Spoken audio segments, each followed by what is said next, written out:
Konsep keselamatan di dalam pandangan agama Kristen atau dalam Kristen.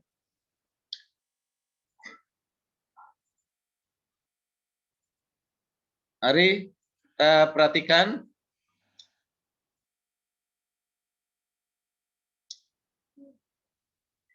kita akan mempelajari lebih jauh lagi konsep keselamatan dalam pandangan agama Kristen atau pandangan Alkitab, ya, pandangan Alkitab. Oke. Ini yang perlu kita sharing bersama-sama, apa dan bagaimana pandangan tentang konsep keselamatan dalam pandangan agama Kristen. Ini pertanyaan yang tentunya harus dapat kita jawab kalau kita sudah memahami tentang keselamatan, ya, di dalam kekristenan. Bagaimana pandangannya? Di dalam kekristenan sendiri, dengan berbagai dominasi gereja, masih ada pandangan yang berbeda tentang keselamatan. Ya, misalnya perbedaan itu ada beberapa di antaranya. Ada yang punya pandangan sekali selamat tetap selamat. Yang kedua, ada yang punya pandangan percaya Yesus dibaptis sama dengan selamat. Ada lagi percaya Yesus dibaptis tambah berbuat baik, ya, berbuat baik beramal selamat. Ada lagi yang mengatakan, ya, percaya kepada Yesus selamat sekalipun tetap hidup dalam dosa tetap selamat. Nah, lalu yang mana ya di antara pandangan ini yang benar sesuai dengan Alkitab? Semua mengaku sesuai dengan Alkitab karena menggunakan Alkitab juga. Ya kan gitu. Nah, sekarang persoalannya bukan masalah menggunakan Alkitabnya, tetapi bagaimana memahami Alkitabnya. Ya, bagaimana memahami Alkitab itu dengan baik dan benar, gitu kan? Nah, ajaran-ajaran saksi Yehova dan jajaran sesat yang lain juga menggunakan Alkitab, tapi mereka sesat. Mengapa sesat? Karena mereka punya pandangan Yesus bukan Tuhan, Yesus adalah manusia biasa. Bahkan Yesus adalah ciptaan. Di antara ajaran-ajaran yang lain itu salah satunya. Nah, kalau Yesus bukan Tuhan, maka dia bukan juru selamat. Nah, kan itu. Nah, ini mengapa demikian? Nah, bicara tentang keselamatan, ya, kita harus melihat secara biblical sistematis, dan harus melihat seluruhan secara Alkitab itu secara induktif, melihat konteks dekat, konteks jauh, utuh kebenaran itu, ya kan itu ya. Maka ini penting supaya membedakan dengan agama lain, ya.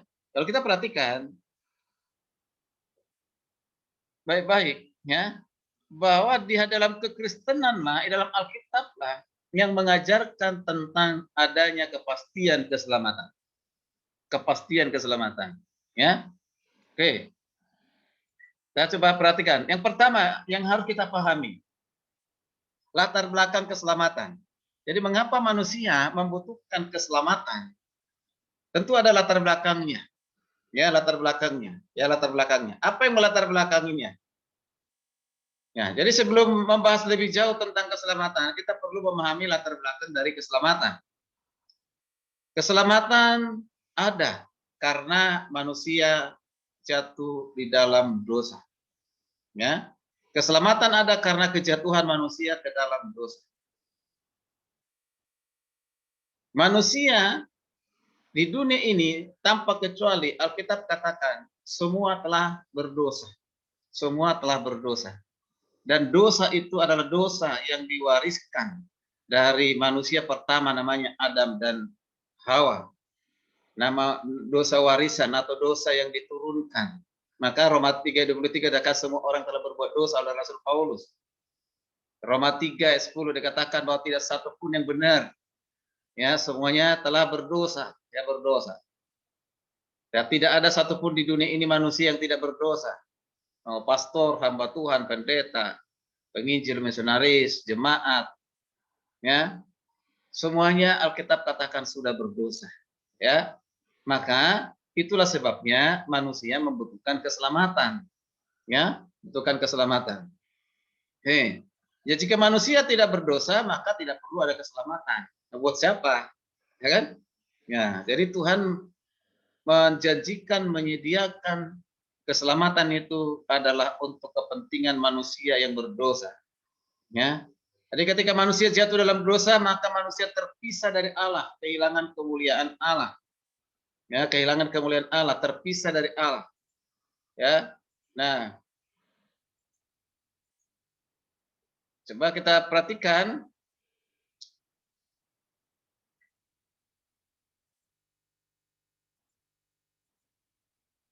Jadi esensi dosa adalah terpisah dari Allah.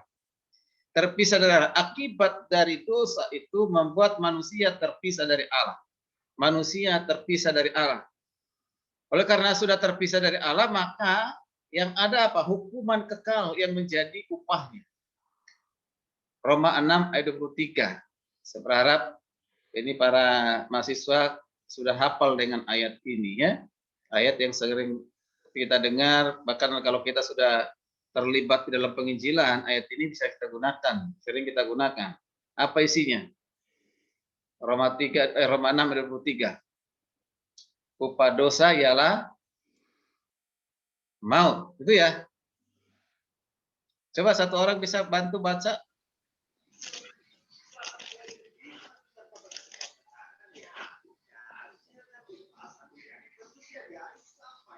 Upah dosa ialah maut. Maut.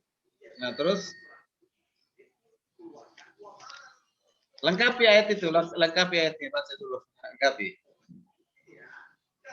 Sebab upah dosa ialah maut, tetapi karunia Allah ialah hidup yang kekal dalam Kristus Yesus Tuhan kita. Upah dosa ialah maut, tapi karunia kekal dalam Yesus Kristus adalah kehidupan yang kekal. Nah, jadi kita perhatikan dulu masalah upah dosa ialah maut. Jadi semua orang yang telah berbuat dosa yang dikatakan dalam Roma 3 ayat 23 tadi, semua yang telah berdosa itu mendapatkan, katanya memperoleh upahnya apa? Maut. Ya, maut. Apa itu maut? Maut itu adalah kematian yang kekal. Kematian yang kedua. Kematian untuk selama-lamanya. Ya, sering katakan neraka, ya kan? Ya, itulah itu dikatakan maut. Nah, lalu bagaimana solusinya? Supaya jangan sampai kita masuk ke maut itu, ke kematian yang kekal itu. Jangan menjadi bagian dari kita. Nah, inilah solusi yang diberikan oleh Allah sendiri. Yaitu dari siapa? Dengan siapa? Dengan mengutus anaknya Yesus Kristus ke dunia ini. Ya. Nah, coba kita perhatikan dulu. Jadi salah satu latar belakangnya adalah karena manusia telah berbuat dosa. Ya. Itu yang menjadi tujuan utama mengapa Tuhan merencanakan keselamatan bagi manusia, karena manusia sudah berdosa dan dosa itu adalah benang merahnya, pemisahnya antara Allah dengan manusia, antara manusia dengan Allah. Oke. Nah, dari sudut pandang Allah, kalau kita perhatikan, keselamatan itu meliputi segenap karya Allah dalam membawa manusia keluar dari hukuman menuju pembenaran, dari kematian ke kehidupan yang kekal, dari musuh menjadi anak. Perhatikan ini. Ya. Jadi keselamatan itu adalah inisiatif dari Tuhan. Rencana keselamatan itu adalah inisiatif dari Tuhan. Ya, ini adalah salah satu karya Tuhan. Bagi manusia itu karya keselamatan. Untuk membawa manusia keluar dari hukuman. Keluar manusia dari hukuman maut tadi. Upah dosa ialah maut. Bagaimana bisa keluar dari maut itu? Adalah dengan cara Tuhan sendiri. Yaitu dengan apa? Datangnya Yesus Kristus ke dunia untuk menyelamatkan umat manusia. Baru kita rayakan ya Jumat Agung dan juga kebangkitan Kristus. Supaya manusia yang berdosa itu dibenarkan. Manusia yang berdosa itu dibawa kepada kebenaran di dalam Kristus Yesus. Ya? Supaya apa? Tadinya mati sebelum di dalam Kristus, sekarang dia hidup. Diberikan kehidupan oleh Kristus. Karena hanya Yesuslah yang dapat memberikan kehidupan bagi setiap manusia. Atau kehidupan hari ini, kehidupan untuk selama-lamanya. Yang tadinya setelah manusia jatuh dalam dosa adalah seterunya Tuhan. Musuhnya Tuhan. Ya, tapi dengan cara Tuhan, inisiatif Tuhan, belas kasihan Tuhan. Sekarang kita tidak lagi seterunya, bukan lagi musuhnya, tetapi sudah menjadi anaknya. Anak yang berhak ya menerima ya janji-janji Tuhan, warisan dari Tuhan. Yaitu salah satu warisan itu apa? Kehidupan yang kekal, ya, yang dikaruniakan kepada kita. Berhak untuk menerima janji itu. Ya, oke. Selanjutnya, mari kita perhatikan. Itu dari sudut pandang Tuhan tadi ya. Sekarang dari sudut pandang manusia. Dari sudut pandang manusia, keselamatan itu mencakup segala berkat yang berada dalam Kristus yang bisa diperoleh dalam kehidupan saat ini maupun yang akan datang. Bagaimana caranya supaya kita manusia ini atau seluruh manusia di dunia ini bisa memperoleh keselamatan? Tidak ada cara lain selain datang kepada Kristus. Tidak ada cara lain untuk mendapatkannya selain memperolehnya dari Yesus Kristus. Bagaimana seseorang bisa memperoleh kehidupan kekal? Tidak ada cara lain selain datang kepada Kristus. Karena keselamatan itu hanya ada diperoleh, diterima di dalam Yesus Kristus. Kehidupan itu hanya ada kita peroleh dari Yesus Kristus. Kehidupan yang sekarang ini, kehidupan yang akan datang, kehidupan untuk selama-lamanya, itu hanya diperoleh dari Yesus Kristus.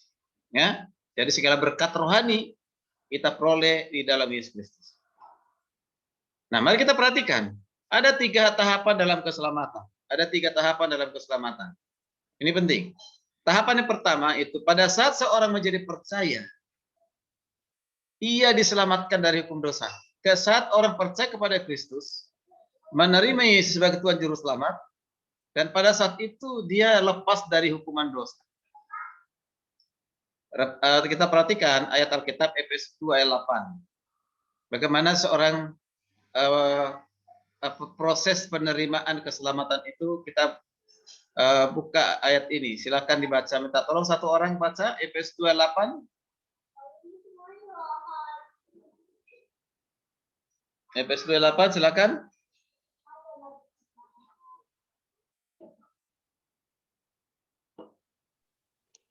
Efesus 2 ayat 8, sebab karena kasih karunia kamu diselamatkan oleh iman, itu bukan hasil usahamu tetapi pemberian Allah.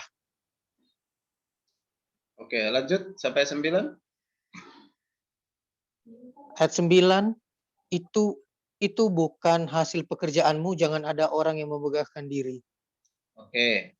Yang lain nanti persiapkan Titus 3 ayat 5 ya setelah ini. Diperhatikan apa yang dikatakan oleh Rasul Paulus di Efesus 2 ayat 8 dan 9 itu tentang keselamatan. Ya.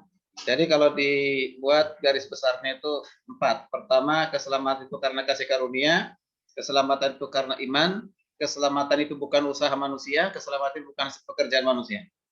Oke.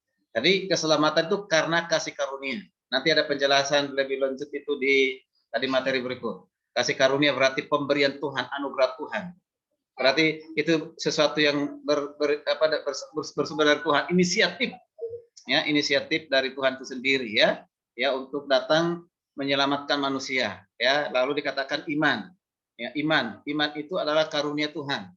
Kita beriman bukan karena kita beriman karena Tuhan yang mengaruniakan iman keselamatan kepada kita. Ya kan? Ya, maka ditekankan bukan usaha, bukan pekerjaan manusia seseorang diselamatkan. Tidak sedikit pun sesuatu yang dikerjakan oleh manusia untuk memperoleh keselamatan. Ya, tidak ada. Itu keselamatan sempurna direncanakan oleh Tuhan bagi manusia. Ya, seringkali orang perdebatkan ya, persoalkan. Kalau hanya karena kasih karunia, karena beriman tidak usah berbuat baik, tidak usah beribadah yang lain, tetap karena kasih karunia kok. Tentu pemahaman seperti ini juga salah, keliru ya. Justru orang yang sudah memperoleh kasih karunia keselamatan, dikaruniakan iman keselamatan, ya harus pasti ya harus berubah gitu. Harus melakukan pekerjaan baik. Nanti dibaca ayat yang 10 dari Efesus 10 itu ya. Nah, ditekankan lagi oleh Rasul Paulus, ditegaskan lagi oleh Rasul Paulus di Titus 3 ayat 5. Coba Titus 3 ayat 5 tentang keselamatan. Titus 3 ayat 5. Pada waktu itu dia telah menyelamatkan kita, bukan karena perbuatan baik yang telah kita lakukan, tetapi karena rahmat-Nya oleh permandian kelahiran kembali dan oleh pembaharuan yang dikerjakan Roh Kudus. Ya. Padahal seseorang diselamatkan itu dikatakan bukan karena perbuatan baik kita, bukan karena usaha kita, bukan karena pekerjaan kita, bukan. Ya. Tapi dikatakan di situ apa? Karena apa? Rahmat, sama dengan kasih karunia, rahmat, kasih karunia, anugerah. Lalu dikatakan permandian, yang dikatakan permandian di pekerjaan oleh Roh Kudus. Nah, perhatikan juga permandian di situ jangan sampai diartikan itu baptisan air, gitu, bukan ya? Ya, itu adalah baptisan Roh yang dikerjakan oleh Roh, membawa orang untuk datang kepada Kristus, percaya kepada Kristus, menerima Kristus, itu pekerjaan Roh, ya Roh Kudus, ya. Nah, itu sini keselamatan itu karena kasih karunia, karena iman, karena pekerjaan Roh Kudus, ya Roh Kudus. Oke. Nah, orang yang sudah percaya kepada Kristus, terima sebagai Tuhan Juru Selamat, pada saat itulah dia memperoleh keselamatan, ya keselamatan, ya keselamatan. Jadi berarti apa? Sudah lepas dari hukuman dosa. Itulah tahapnya. Jadi tahap pertama seseorang lepas dari dosa, membawa kepada keselamatan yang kekal yang abadi itu adalah dengar Injil, percaya Injil, menerima Tuhan sebagai Juru Selamat. Nah, itu tahapan pertama. Berarti telah terjadi, ya kan? Tahapan yang kedua, yaitu orang percaya juga diselamatkan dari kuasa dosa dan dikuduskan serta dipelihara. Ketika seseorang sudah percaya kepada Kristus, maka dia juga lepas dari maut, lepas dari kuasa dosa, dari maut kematian yang kekal tadi, dan juga dikuduskan, dipelihara oleh Tuhan. Nanti konsep keselamatan ada 12 konsep keselamatan yang kita pelajari, diantaranya ada dipelihara, dikuduskan, dipilih, ya kan, gitu ya. Ya, nanti itu di materi selanjutnya nanti ya. Ini tahapan yang kedua, ya tahapan yang kedua. Jadi salahlah, kelirulah kalau mengatakan ketika orang sudah percaya kepada Kristus pasti selamat, tidak apa-apa kita berbuat dosa. Tidak, justru kita harus mengalahkan kuasa dosa. Ya, kuasa dosa. Berarti kalau mengalahkan kuasa dosa berarti itu artinya berjuang hidup kudus, hidup suci. Itu ya. Nah, kemudian tahapan yang ketiga adalah tahapan yang ketiga tentang keselamatan. Orang percaya juga akan diselamatkan dari adanya dosa. Dari adanya dosa yang membelenggu, yang mempengaruhi, merusak manusia, kita diselamatkan dari situ selama kita hidup di dunia ini, dipimpin sampai nanti akhirnya kita masuk ke tempat yang abadi namanya surga. Ya, itu menuju kepada surga. Nah, kalau saya buat ringkasan singkat dari tahapan ini, itu dengan menggunakan 3 kata pendek. 3 kata pendek itu yang pertama adalah telah, sedang, akan. Sekali lagi, telah, sedang, akan. Maksudnya apa? Telah diselamatkan pada saat seseorang percaya menerima sebagai Tuhan Juru Selamat. Telah. Ya, telah. Berarti yang kedua sedang proses. Sekarang ini kita sedang dipersiapkan. Masih ada di dunia ini. Tapi udah pasti, tidak ada lagi sekalipun sedang sementara hidup di dunia ini. Ya, sementara hidup di ini, kita sudah sedang dipersiapkan masuk dalam kepastian itu. Kepastian itu. Ya, sedang diproses. Ya, sedang diproses. Oke. Nah, bukan berarti nanti proses itu bisa tiba-tiba berubah dari telah tidak. Nah, gitu. Ya, dari telah jadi tiba-tiba dalam proses tidak. Kalau telah berarti udah pasti nggak bisa diubah. Ya, diubah karena Tuhan yang menyelamatkan, bukan manusia yang menyelamatkan. Ya, itu karya Tuhan. Maka saya katakan Tuhan tidak pernah salah memilih, salah menyelamatkan seseorang, tidak pernah salah. Ya, tidak pernah gagal. Bahkan tidak pernah gagal Tuhan untuk melihara menjaganya, enggak. Ya, telah. Maka kita sedang persiapkan. Nah, terakhir akan. Mengapa akan? Kita belum ada di surga. Belum ada di surga yang abadi itu. Yang tempat penuh dengan kedamaian, sukacita, sorak-sorai. Di sana tidak ada dosa lagi. Ya kan? Aku rindu ke sana, berjumpa dengan Tuhan, baru mau rindu. Akan. Tapi udah pasti kita masuk ke situ. Itu sudah disediakan oleh Tuhan. Ya. Nah, itu. Nah, itulah kalau mengerti keselamatan secara sederhana yaitu telah, sedang, akan. Ya, akan. Oke. Baik, sekarang kita lanjutkan lagi. Mengapa manusia membutuhkan keselamatan itu? Apa yang menyebabkan manusia membutuhkan keselamatan? Ya, keselamatan. Oke. Jadi ada beberapa alasan bagi keselamatan. Pertama kita lihat dari alasan dari pihak Allah sendiri. Ya, dari Allah sendiri. Apa itu? Mari kita perhatikan. Pertama adalah bahwa Allah itu sangat mengasihi manusia. Allah sangat mengasihi manusia.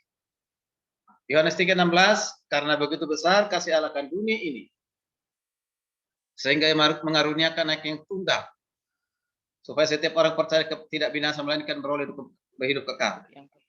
Nah, salah satu sifat hakiki yang dimiliki oleh Tuhan, sifat yang permanen, yaitu adalah sifat kasih, yaitu kasih agape, kasih ilahi. Dan tidak ada ditemukan kasih seperti itu di dunia ini kecuali ada pada Tuhan. Itu kasih agape, kasih ilahi, kasih walaupun engkau berdosa, aku tetap mengasihimu. Walaupun engkau melakukan pelanggaran, aku tetap mengasihimu.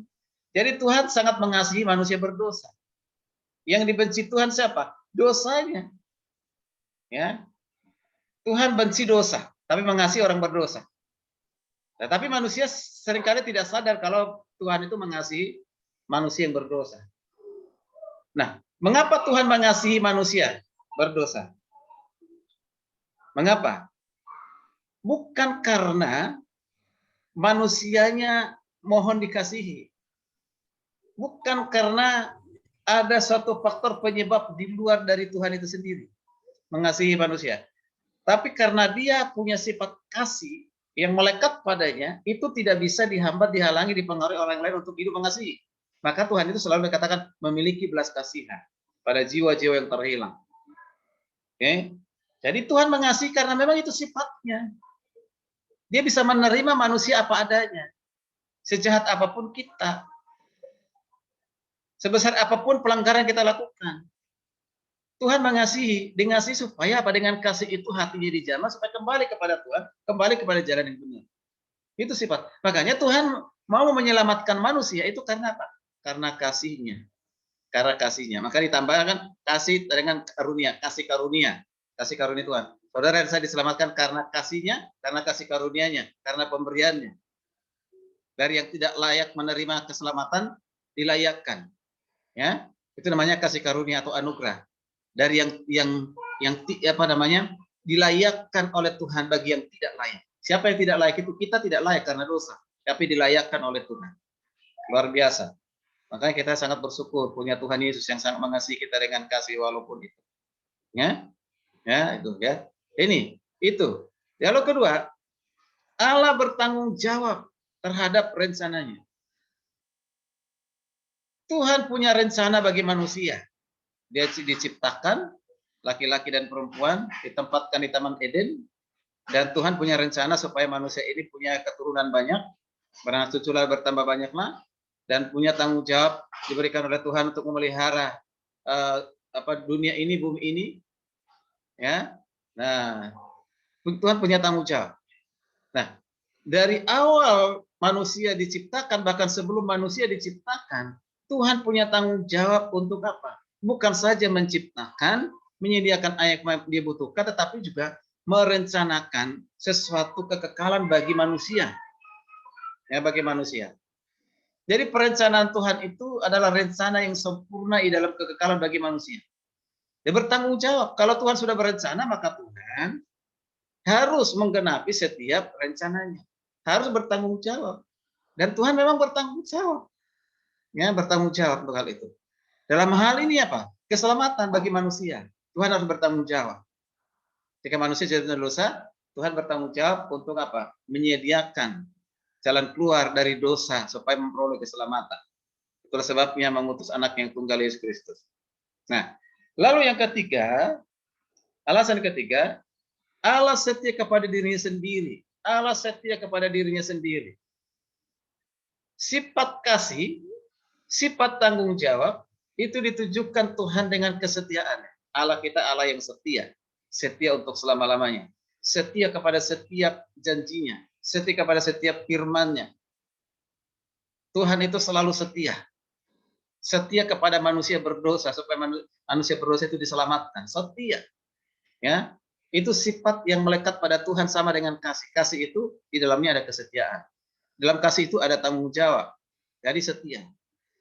Nah, yang sering tidak setia itu siapa? Kita manusia. Tapi walaupun kita tidak setia, Tuhan tetap setia, menyertai, melindungi kita, bahkan memberikan keselamatan kepada kita. Ya, nah, setia. Maka karena kesetiaan inilah yang mendorong belas kasihan Tuhan kepada manusia berdosa supaya diselamatkan, supaya memperoleh keselamatan. Itu tadi dari pihak Allah.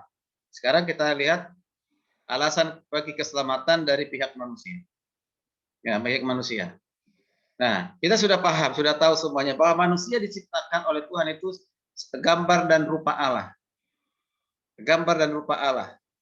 Berarti memiliki sifat karakter, pikiran, perasaan, dan tindakan seperti Allah diberikan kepada manusia. Ya, kepada manusia.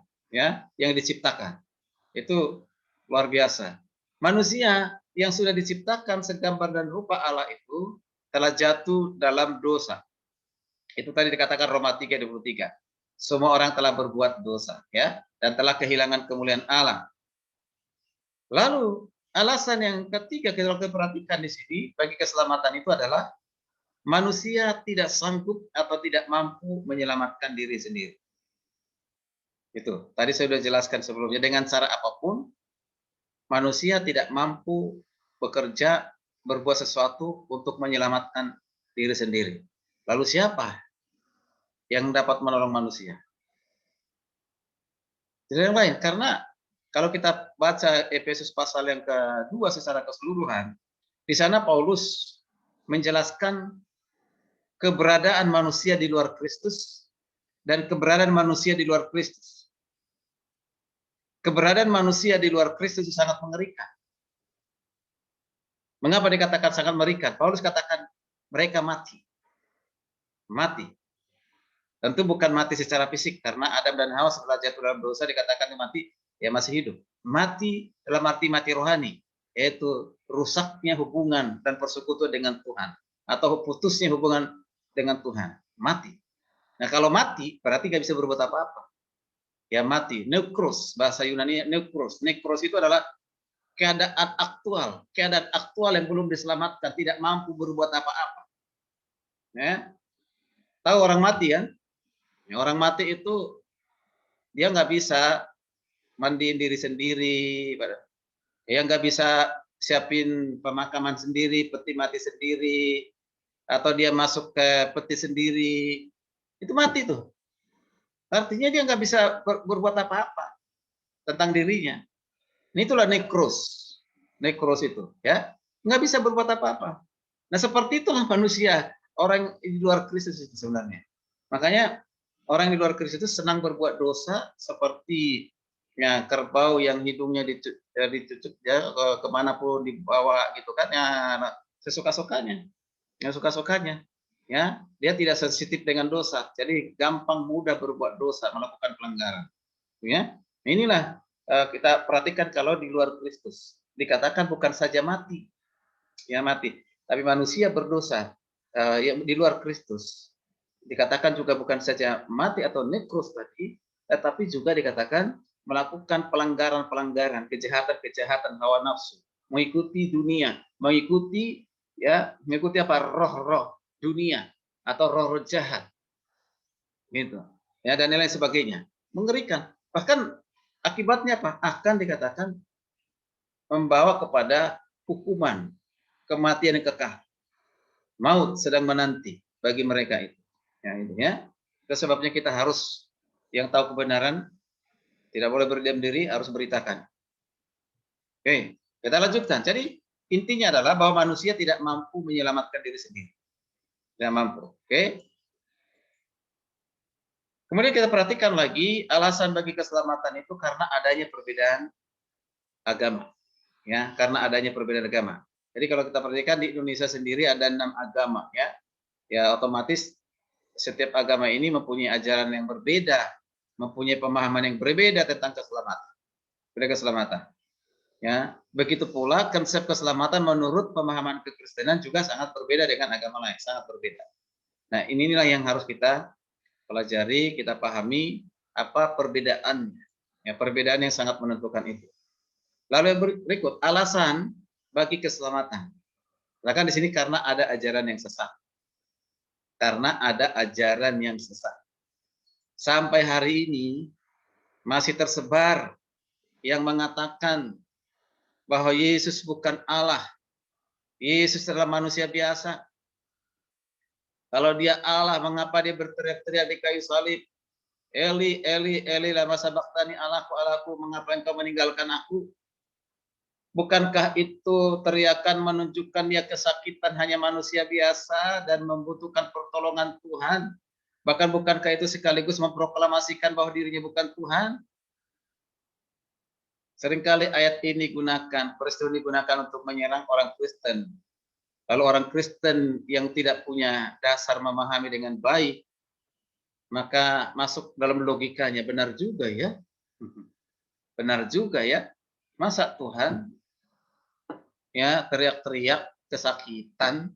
Nah, kalau dia Tuhan, apa susahnya dia turun dari salib itu atau keluarkan napas kemahakuasaannya itu, lalu meniup semua orang-orang sekitarnya dengan kuasanya, maka mereka bisa binasa. Yesus tidak jadi disalib.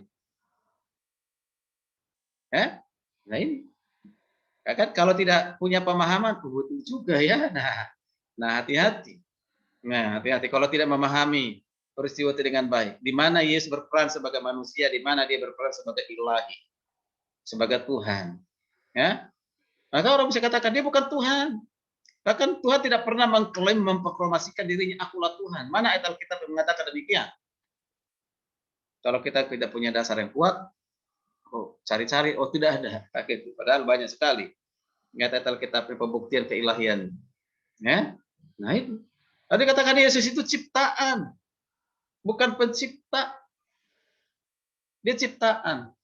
Dicipta pertama kali oleh Bapa untuk dirinya sendiri. Nah ini viral ajaran-ajaran seperti ini.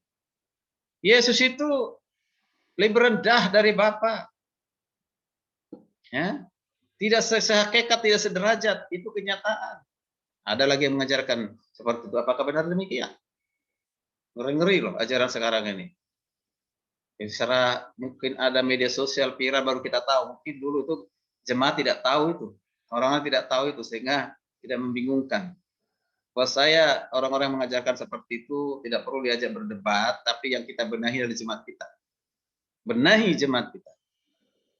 Ya, dengan pengajaran-pengajaran yang sehat dan benar sesuai dengan Alkitab saja. Berapa sih pengikutnya orang seperti itu? 10.000 paling banyak mungkin.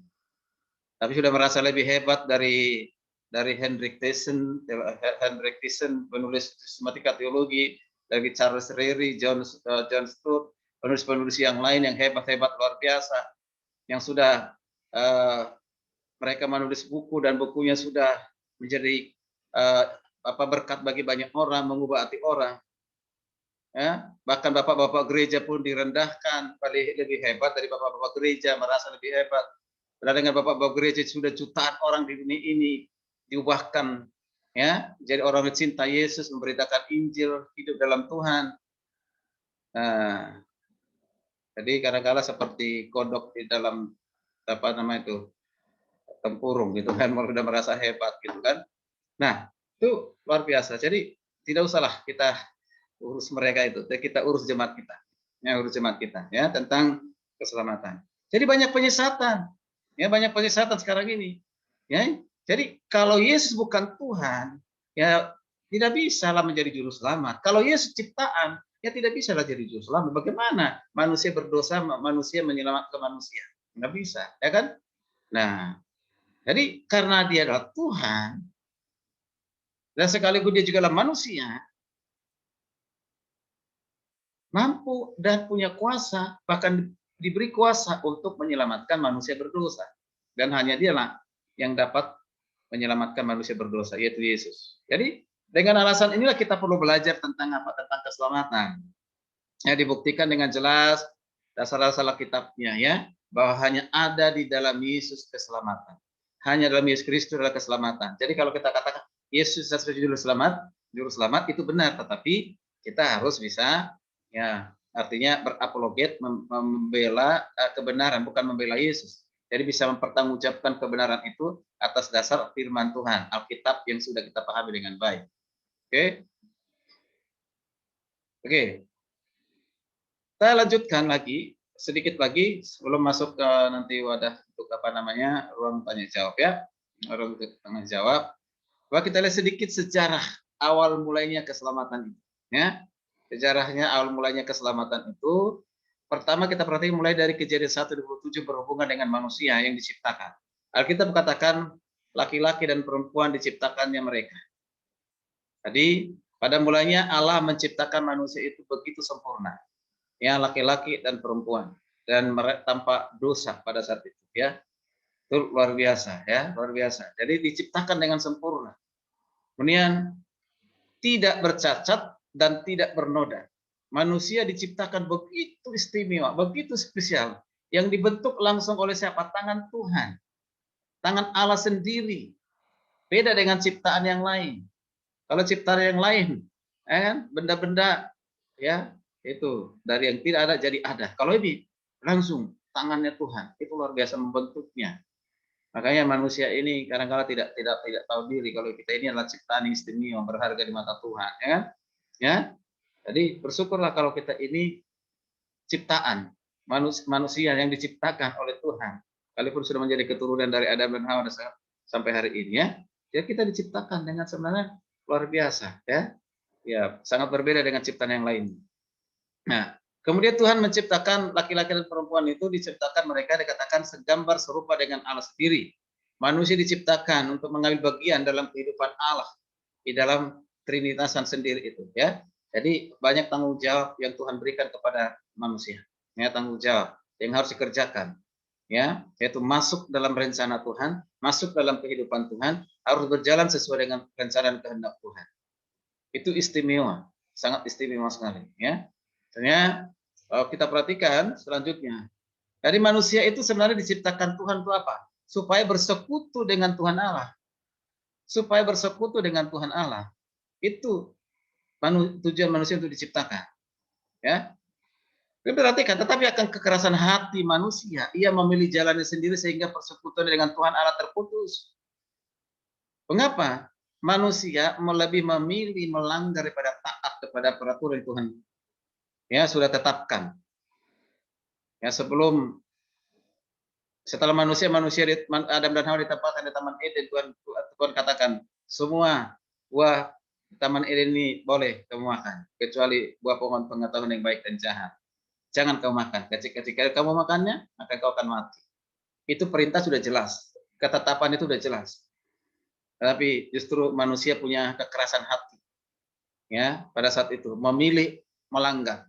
Akibat dari pelanggaran itu, persekutuan rusak, mati dalam arti rohani, hubungan dan persekutuan terputus. Maka mereka diusir dari Taman Eden. Tidak ada lagi keharmonisan manusia dengan Tuhan. Ya, nah, jadi diusir dari Taman Eden. Jadi menurut Alkitab, pelanggaran atau kekerasan hati untuk memilih jalan sendiri, ya jalan sendiri, yang dipengaruhi oleh setan, dipengaruhi oleh iblis dan yang lain sebagainya, dan ingin bebas dari Tuhan Allah, itu disebut dosa. Nah, hamartia, ya dosa, hata, ya dosa. Baik itu diwujudkan baik dengan sikap melawan maupun dengan sikap masa bodoh, itu dosa. Ya dosa. Ya. Nah, manusia terpisah dari Tuhan Allah akibat dari dosa itu. Akibat dari pelanggarannya manusia jatuh dalam dosa, akhirnya terpisah dari Tuhan Allah.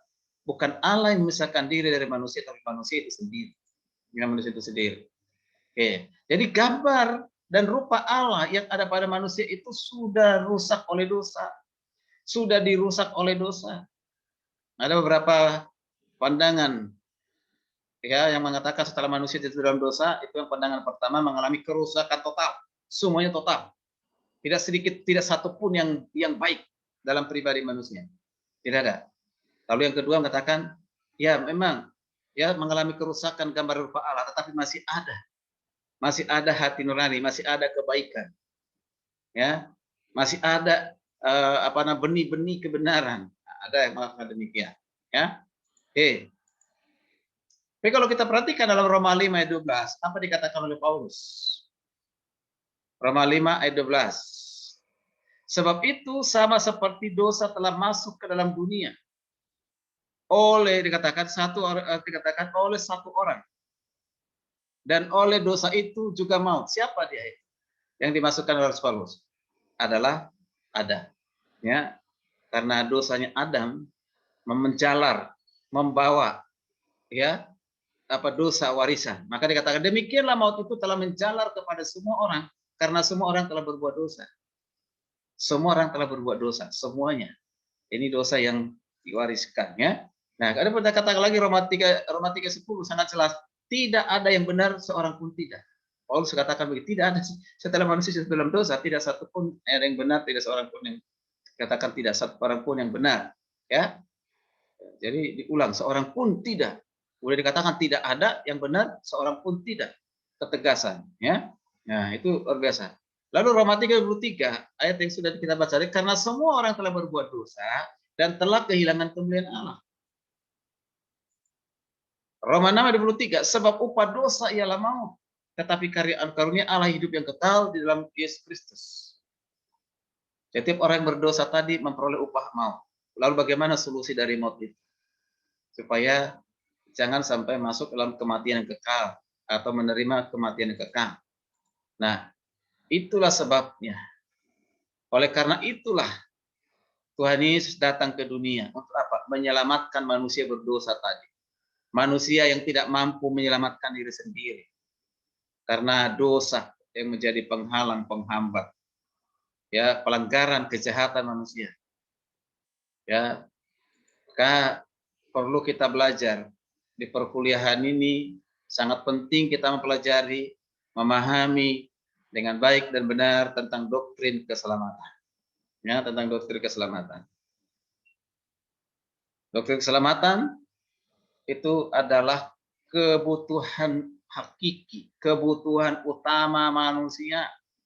Ya, itu kebutuhannya karena kehidupan di dunia ini adalah kehidupan yang sementara, kehidupan yang semu.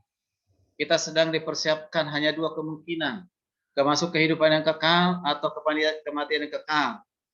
Tentu kalau kita memilih, pasti kita memilih, yaitu kehidupan yang kekal. Pasti. Hanya orang bodoh lah yang memilih kepada kematian yang kekal. Kan gitu ya. Pasti kepada kehidupan yang kekal. Nah, itu kita harus pahami untuk diri kita, untuk kita bagikan kepada orang lain melalui mata kuliah ini. Terima kasih. Jadi untuk sementara ini dulu sampaikan, kita masuk ke ruang diskusi ataupun mungkin ada yang mau